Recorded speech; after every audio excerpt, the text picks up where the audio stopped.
नमस्कार दोस्तों, स्वागत है आपका राजंस करियर प्राइवेट लिमिटेड के ऑफिशियल यूट्यूब चैनल पर। मैं हूं सजदर पांडे और आज हम यहां पर पॉलिटी के इंपॉर्टेंट क्वेश्चंस को देखने जा रहे हैं।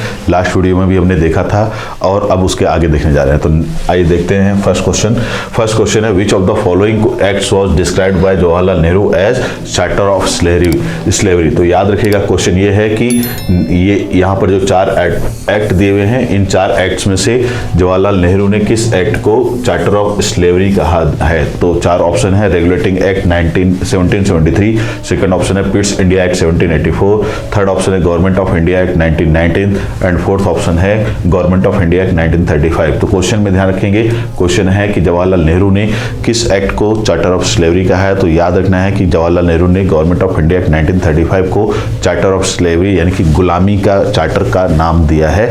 तो इसका उन्होंने अपोज किया था, कांग्रेस ने भी अपोज किया इस एक्ट का और जवाहरलाल नेहरू ने भी इस एक्ट का अपोज किया है। कौन से एक्ट का? गवर्नमेंट ऑफ इंडिया एक्ट 1935 का। और उसको क्या नाम दिया जवाहरलाल नेहरू ने? Charter of slavery. तो इस क्वेश्चन का राइट आंसर है option D, charter government of India act 1935 को ही चार्टर ऑफ स्लेवरी कहा है जवाहरलाल नेहरू ने। अब आते हैं हम अपने नेक्स्ट क्वेश्चन पर। हमारा नेक्स्ट क्वेश्चन है, in which year did the parliament adopt Indian constitution. Option A है 1947, 1940, ऑप्शन बी है 1948, ऑप्शन सी है 1950, ऑप्शन डी है 1952। क्वेश्चन ये है कि पार्लियामेंट ने इंडियन पार्लियामेंट ने हमारा जो कॉन्स्टिट्यूशन है उसको कब अडॉप्ट किया है। क्वेश्चन पर ध्यान रखेंगे कि हमारा जो कॉन्स्टिट्यूशन है उसको इंडियन पार्लियामेंट ने कब अडॉप्ट किया। तो आपको इसका राइट आंसर देना है।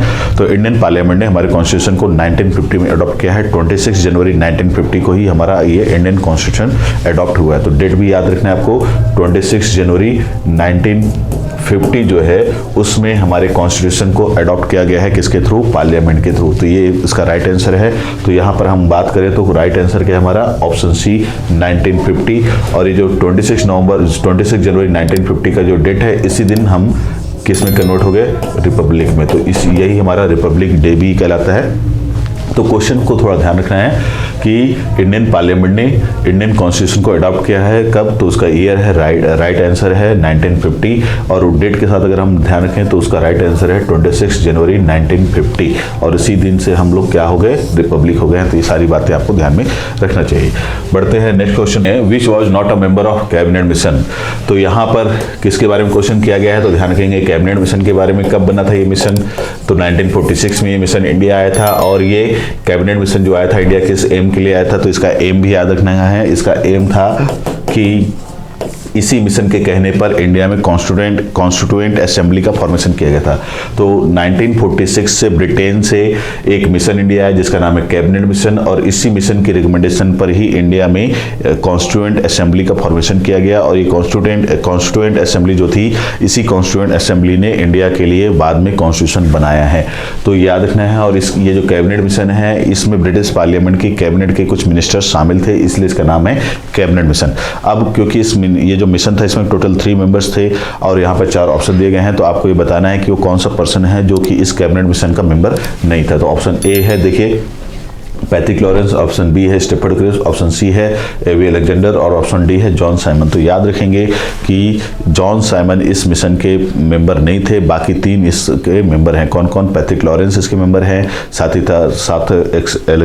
एवी अलेक्जेंडर भी हैं और स्टेफर्ड क्रिप्स भी हैं। तो ये तीनों इस कैबिनेट मिशन के मेंबर थे, लेकिन आपके जॉन साइमन इस मिशन के मेंबर नहीं थे। तो इस क्वेश्चन का राइट आंसर है ऑप्शन डी, यानी कि कौन मेंबर नहीं है? तो जॉन साइमन इस कमीशन के मेंबर नहीं है। नेक्स्ट क्वेश्चन देखते हैं। नेक्स्ट क्वेश्चन है, the constitution of India came into force on. Question ये है कि इंडिया का कॉन्स्टिट्यूशन जो है वो कब से लागू हुआ। कैम इनटू फोर्स ऑन का मीनिंग है यहाँ पर कब से वो इम्प्लीमेंटेड हुआ, कब से वो लागू हुआ, कब से वो चालू हुआ एक तरह से। तो चारों ऑप्शन देख लेते हैं। फर्स्ट ऑप्शन है दिसंबर 9, 1946, सेकंड ऑप्शन है जनवरी 26, 1949, थर्ड ऑप्शन है जनवरी 26, 1950 और फोर्थ ऑप्शन है नवंबर 26, 1951। तो ये 4 ऑप्शन हैं। तो क्वेश्चन पे ध्यान दीजिएगा कि हमारा कॉन्स्टिट्यूशन कब से लागू हुआ है, इम्प्लीमेंटेड हुआ है। तो अभी थोड़ी देर पहले भी हमने बात किया है और ये फिर से वैसे ही मिलता जुलता क्वेश्चन है। कि हमारे इंडिया का जो कॉन्स्टिट्यूशन है वो रेडी हुआ था 26 नवंबर 1949 को, लेकिन अगर हम बात करें कि कैम इनटू फोर्स यानी कि कब से इंप्लीमेंटेड हुआ है तो वो है 26 जनवरी 1950 को। तो क्वेश्चन का आंसर होगा 26 जनवरी 1950। और अगर क्वेश्चन आए कि कब ये रेडी हो गया था, कंप्लीट हो गया था, तो उसका आंसर होता है 26 नवंबर 1949। तो इस क्वेश्चन का राइट आंसर है ऑप्शन सी, जनवरी 26 1950। तो 26 जनवरी 1950, जनवरी 26 1950 को ही हमारा कॉन्स्टिट्यूशन लागू हो गया है, इंप्लीमेंट हो चुका है। तो ये इस क्वेश्चन का राइट आंसर है। नेक्स्ट क्वेश्चन देखते हैं। नेक्स्ट क्वेश्चन है the supreme court of India was setup by the, यानी कि इंडिया में जो सुप्रीम कोर्ट ऑफ इंडिया बना था वो कब बना था। तो चार ऑप्शन देख लेते हैं। चारों ऑप्शन में फर्स्ट ऑप्शन है रेगुलेटिंग एक्ट 1773, ऑप्शन बी है Pitt's India act 1784, option C है चार्टर एक्ट 1813 और एंड ऑप्शन डी है चार्टर एक्ट 1833। क्वेश्चन पर ध्यान दीजिएगा। क्वेश्चन है the supreme court of India, यानी कि सुप्रीम कोर्ट ऑफ इंडिया कब बना। तो सुप्रीम कोर्ट ऑफ इंडिया जो है वो बना था 1773 में। तो रेगुलेटिंग एक्ट 1773 जो है उसके थ्रू ब्रिटिशर्स ने या ब्रिटिश पार्लियामेंट ने इंडिया में एक सुप्रीम कोर्ट ऑफ इंडिया के एस्टेब्लिशमेंट का डिक्लेरेशन किया था। और ये जो सुप्रीम कोर्ट ऑफ इंडिया बना था जो फर्स्ट, वो बना था कलकत्ता में। तो उस समय ये कलकत्ता में था और उसका नाम था सुप्रीम कोर्ट ऑफ इंडिया। और किस एक्ट के थ्रू बना, तो ये एक्ट है 1773 का रेगुलेटिंग एक्ट। तो रेगुलेटिंग एक्ट 1773 इस क्वेश्चन का राइट आंसर है। और इसके थ्रू आपका जो बना था ये सुप्रीम कोर्ट, वो कहां पर बना था, कलकत्ता में बना था। बाद में आपका जो गवर्नमेंट ऑफ इंडिया एक्ट 1935 देखने को मिलता है, उसके थ्रू ब्रिटिशर्स ने इंडिया में एक फेडरल सुप्रीम कोर्ट बनाने की घोषणा की थी। तो वो फेडरल सुप्रीम कोर्ट बाद में बना है और ये आपका सुप्रीम कोर्ट ऑफ इंडिया नाम का एक सुप्रीम कोर्ट 1773 के एक्ट में बना है। तो इस क्वेश्चन का राइट आंसर है रेगुलेटिंग एक्ट 1773। नेक्स्ट क्वेश्चन देखते हैं हम। नेक्स्ट क्वेश्चन है the distribution of powers between the centre and the states in the Indian constitution is based on the scheme provided in the. Option है A Morley Minto reforms 1909, option B है Montagu Chelmsford act 1919, option C है government of India act 1935, option D है Indian independence act 1947। तो question पर focus करिएगा। Question क्या है, the distribution of powers between the centre and the state in the Indian constitution is based on the scheme provided in the. तो question ये है कि जो इंडियन कॉन्स्टिट्यूशन में सेंटर और स्टेट के बीच पावर का डिस्ट्रीब्यूशन किया गया है। किसका डिस्ट्रीब्यूशन, तो पावर का। तो आपको पता होगा कि इंडियन कॉन्स्टिट्यूशन में एक हमको शेड्यूल मिलती है, शेड्यूल नंबर 7, और उस शेड्यूल नंबर 7 में ही सेंटर गवर्नमेंट यानी यूनियन गवर्नमेंट और स्टेट गवर्नमेंट के बीच पावर का डिस्ट्रीब्यूशन किया गया है। और इस पावर का डिस्ट्रीब्यूशन जो है वो 7 शेड्यूल में 3 लिस्ट के अंडर में किया गया है। एक लिस्ट आपको मिलती है यूनियन लिस्ट, जिसमें अभी करंट पोजीशन में 100 सब्जेक्ट्स मिलते हैं। एक लिस्ट मिलेगी आपको स्टेट लिस्ट, जिसमें अभी करंट में 61 सब्जेक्ट्स मिलते हैं। और तीसरा एक लिस्ट मिलता है कंकरेंट लिस्ट, जिसमें अभी 52 सब्जेक्ट्स मिलते हैं। तो इसमें जैसे यूनियन लिस्ट है तो इस पे यूनियन लिस्ट पर रूल बनाने का पावर यूनियन गवर्नमेंट या सेंट्रल गवर्नमेंट के पास है। अगर हम स्टेट लिस्ट की बात करें तो उस पर रूल बनाने का पावर स्टेट गवर्नमेंट के पास है।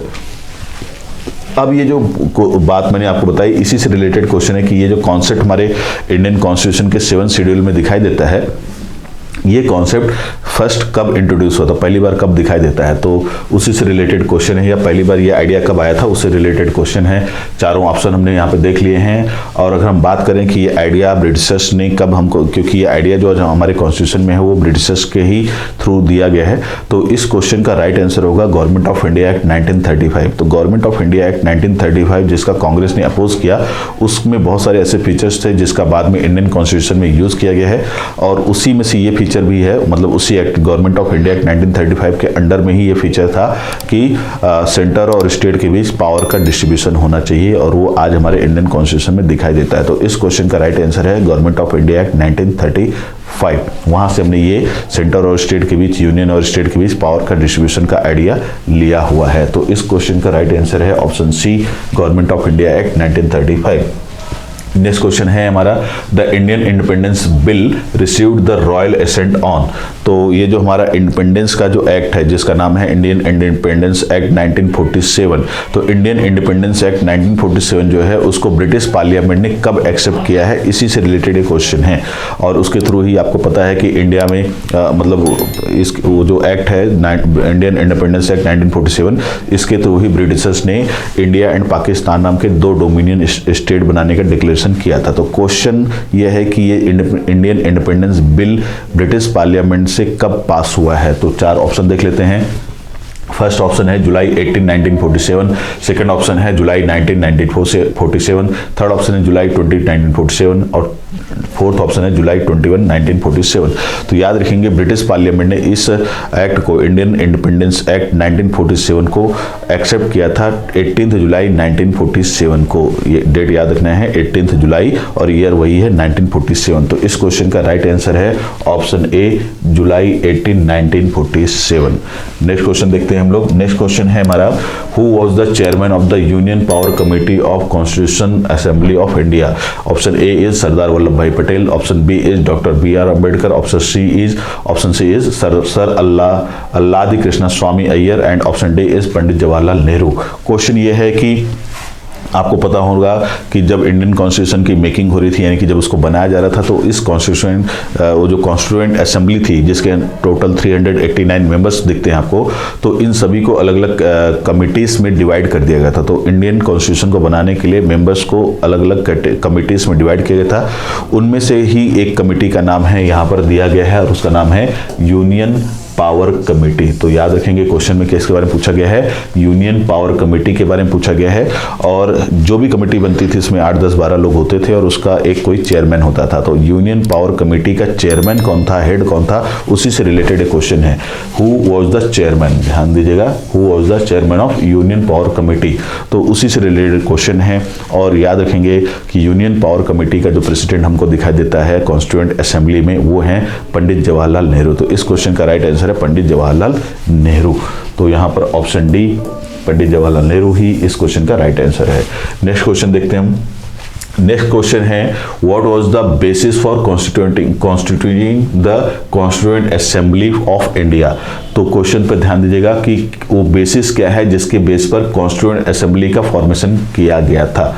तो ऑप्शन ए है resolution of Indian national Congress, option B है the cabinet mission plan 1946, option C है the Indian independence act 1947 and option D है the resolution of the provincial और state legislature of the dominion of India. Question पर ध्यान देना है। Question में पूछा गया है what was the basis for constituting the constituent assembly. तो कॉन्स्टिट्यूएंट असेंबली को किस बेस पर बनाया गया था, मतलब वो क्या रीजन है, इनमें से कौन सा ऑप्शन है जो सही राइट ऑप्शन है जिसके बेस पर कॉन्स्टिट्यूएंट असेंबली बनाया था। तो कॉन्स्टिट्यूएंट असेंबली किस बेस पर बनी थी, किसने उसको बनाने का डिक्लेरेशन किया था, यही यहाँ पर क्वेश्चन में पूछा गया है। तो आपको भी थोड़ी देर पहले भी ऐसा क्वेश्चन मिलता जुलता क्वेश्चन मैंने बताया था। और याद रखिएगा कि कॉन्स्टिट्यूएंट असेंबली को बनाने का डिक्लेरेशन किया था कैबिनेट मिशन ने। तो जो कैबिनेट मिशन 1946 में आया था, जिसमें हमने अभी थोड़ी देर पहले बात किया था मेंबर्स की, तो उस कैबिनेट मिशन जिसमें 3 मेंबर्स थे और उनमें से एक एवी अलेक्जेंडर थे, एक पैथिक लॉरेंस थे और एक स्टेफर्ड क्रिप्स थे।